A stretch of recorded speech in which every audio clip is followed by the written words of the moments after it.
Good evening, ladies and gentlemen, and welcome back to the Complete HP Lovecraft Podcast. Tonight's story will be the doom that came to Sarnath. So please, sit yourself down in a chair by the fire, relax, and allow your mind to merge with the wisdom of the Old One.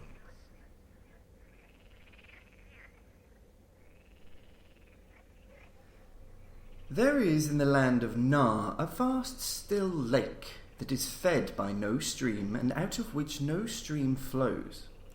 10,000 years ago there stood by its shore the mighty city of Sarnath, but Sarnath stands there no more.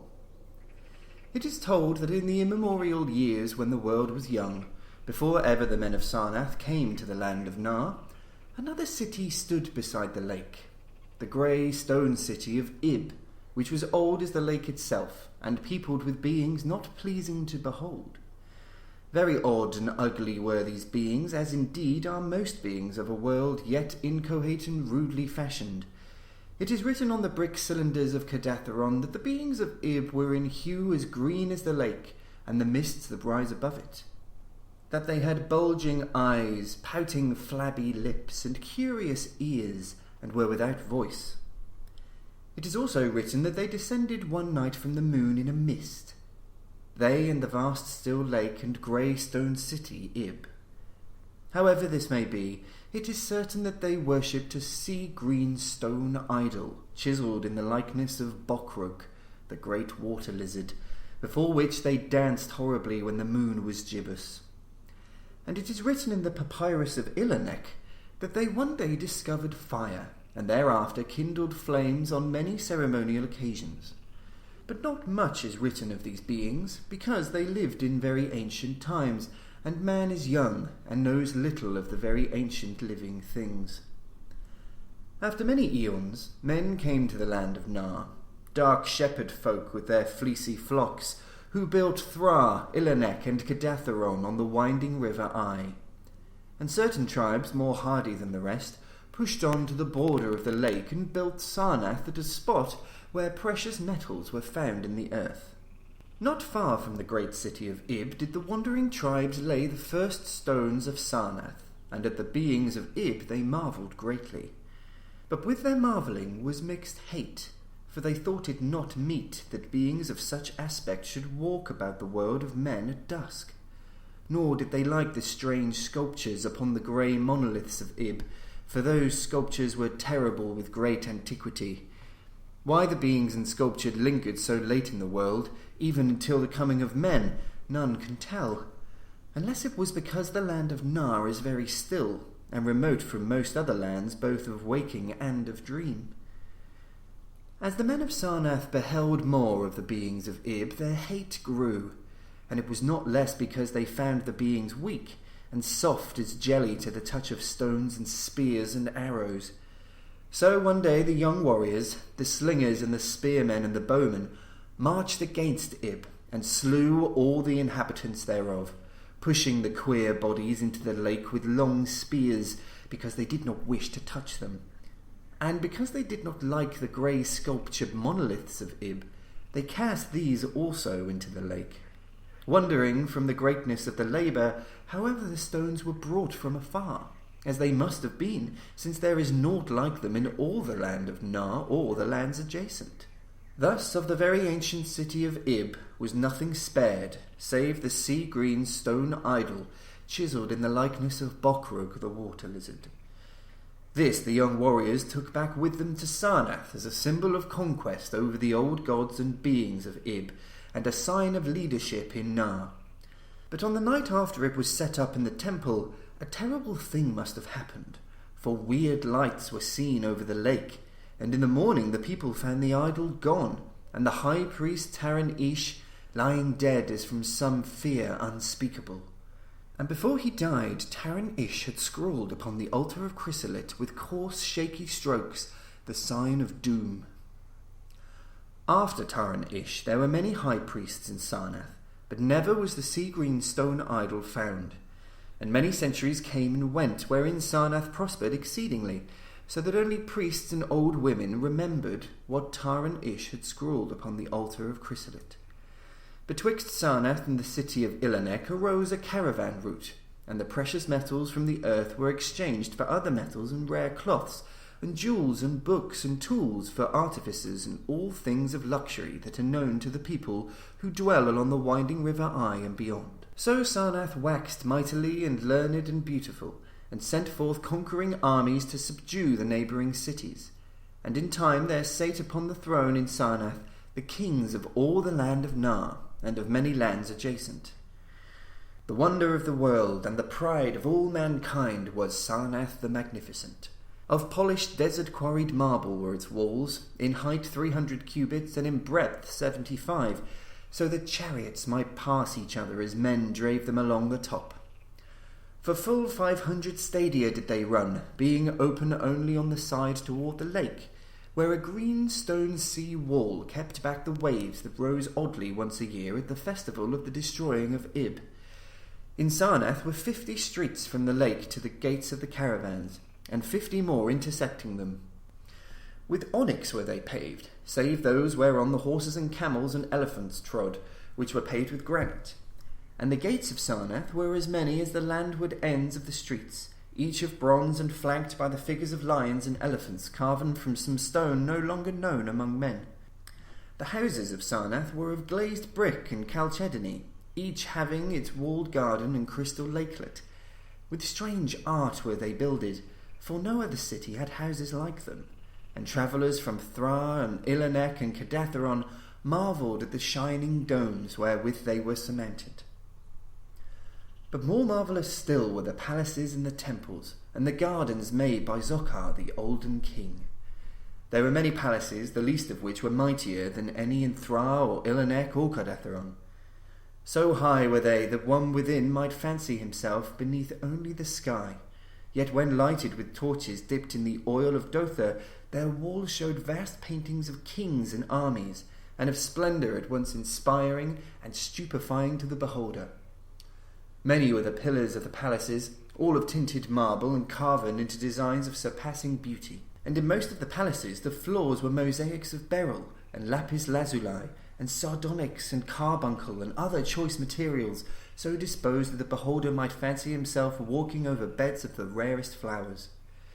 And there were likewise fountains, which cast scented waters about in pleasing jets arranged with cunning art.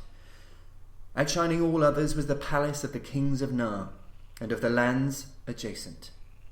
On a pair of golden crouching lions rested the throne, many steps above the gleaming floor, and it was wrought of one piece of ivory, though no man lives who knows whence so vast a piece could have come. In that palace there were also many galleries, and many amphitheatres, where lions and men and elephants battled at the pleasure of the kings. Sometimes the amphitheatres were flooded with water conveyed from the lake in mighty aqueducts, and then were enacted stirring sea fights, or combats betwixt swimmers and deadly marine things. Lofty and amazing were the 17 tower-like temples of Sarnath, fashioned of a bright multicoloured stone not known elsewhere. A full 1,000 cubits high stood the greatest among them, wherein the high priests dwelt with a magnificence scarce less than that of the kings. On the ground were halls as vast and splendid as those of the palaces, where gathered throngs in worship of Zo-Kalar, and Tamash, and Lobon, the chief gods of Sarnath, whose incense-enveloped shrines were as the thrones of monarchs. Not like the icons of other gods were those of Zo-Kalar and Tamash and Lobon, for so close to life were they that one might swear the graceful bearded gods themselves sat on the ivory thrones.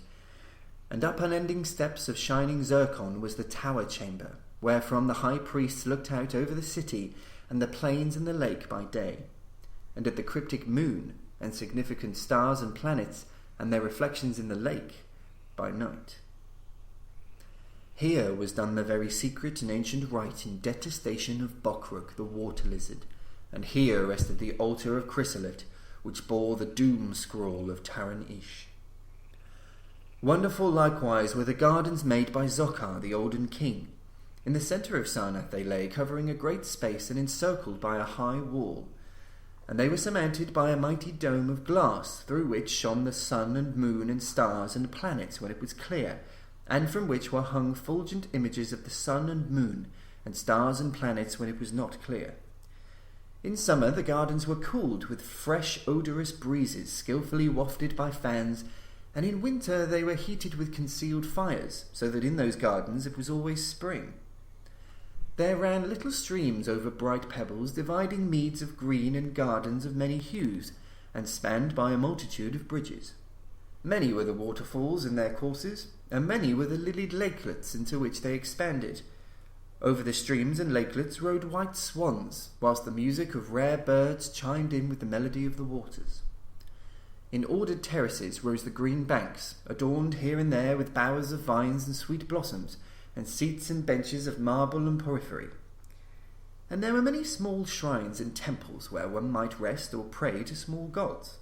Each year there was celebrated in Sarnath the feast of the destroying of Ib, at which time wine, song, dancing, and merriment of every kind abounded.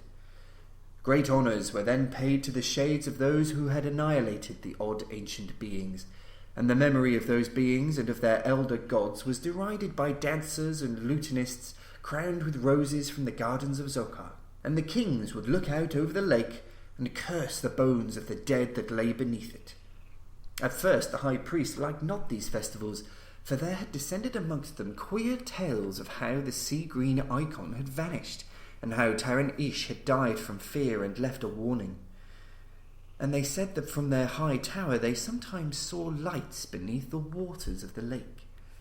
But as many years passed without calamity, even the priests laughed and cursed and joined in the orgies of the feasters. Indeed, had they not themselves in their high tower often performed the very ancient and secret rite in detestation of Bokrug the water lizard, and 1,000 years of riches and delight passed over Sarnath, wonder of the world and pride of all mankind. Gorgeous beyond thought was the feast of the 1,000th year of the destroying of Ib. For a decade it had been talked of in the land of Nar, and as it drew nigh there came to Sarnath on horses and camels and elephants men from Thra, Ilanek, and Kadathron, and all the cities of Nar and the lands beyond. Before the marble walls on the appointed night were pitched the pavilions of princes and the tents of travellers, and all the shore resounded with the song of happy revellers. Within his banquet hall reclined Nargis High, the king, drunken with ancient wine from the vaults of conquered Nath, and surrounded by feasting nobles and hurrying slaves. There were eaten many strange delicacies at that feast, peacocks from the isles of Nariel in the Middle Ocean, young goats from the distant hills of Implan, heels of camels from the Nazik Desert, nuts and spices from Sidathrian groves, and pearls from wave-washed Tal dissolved in the vinegar of Thra. Of sauces there were an untold number, prepared by the subtlest cooks in all Nar, and suited to the palate of every feaster. But most prized of all the viands were the great fishes from the lake, each of vast size and served up on golden platters set with rubies and diamonds. Whilst the king and his nobles feasted within the palace, and viewed the crowning dish as it awaited them on golden platters, others feasted elsewhere. In the tower of the great temple the priests held revels, and in pavilions within the walls the princes and neighbouring lands made merry. And it was the high priest Nai Kar who first saw the shadows that descended from the gibbous moon to the lake, and the damnable green mists that arose from the lake to meet the moon and to shroud in a sinister haze the towers and the domes of fated Sarnath. Thereafter those in the towers and without the walls beheld strange lights on the water, and saw that the grey rock Curion, which was wont to rear high above it near the shore, was almost submerged. And fear grew vaguely yet swiftly, so that the princes of Ilanek and of Far Rokul took down and folded their tents and pavilions, and departed for the river Ai, though they scarce knew the reason for their departing. Then, close to the hour of midnight, all the bronze gates of Sarnath burst open, and emptied forth a frenzied throng that blackened the plain, so that all the visiting princes and travellers fled away in fright. For on the faces of this throng was writ a madness born of horror unendurable, and on their tongues were words so terrible that no hearer paused for proof. Men whose eyes were wild with fear shrieked aloud of the sight within the king's banquet hall, where through the windows were seen no longer the forms of Nargis High and his nobles and slaves, but a horde of indescribable green voiceless things with bulging eyes, pouting flabby lips, and curious ears, things which danced horribly, bearing in their paws golden platters set with rubies and diamonds containing uncouth flames. And the princes and travellers, as they fled from the doomed city of Sarnath on horses and camels and elephants, looked again upon the mist-begetting lake, and saw the grey rock Akurion was quite submerged. Through all the land of Nar and the lands adjacent spread the tales of those who had fled from Sarnath, and caravans sought that accursed city and its precious metals no more. It was long ere any traveller went thither, and even then only the brave and adventurous young men of the distant Felona dared make the journey, adventurous young men of yellow hair and blue eyes, who are no kin to the men of Nar. These men indeed went to the lake to view Sarnath, but though they found the vast still lake itself, and the grey rock Akurion which rears high above it near the shore, they beheld not the wonder of the world and pride of all mankind. Where once had risen walls of 300 cubits and towers yet higher, now stretched only the marshy shore, and where once had dwelt 50 millions of men, now crawled only the detestable green water lizard. Not even the mines of precious metal remained, for doom had come to Sarnath. But half buried in the rushes was spied a curious green idol of stone, an exceedingly ancient idol coated with seaweed and chiselled in the likeness of Bokrug, the great water lizard. That idol, enshrined in the high temple of Ilanek, was subsequently worshipped beneath the gibbous moon throughout the land of Nar.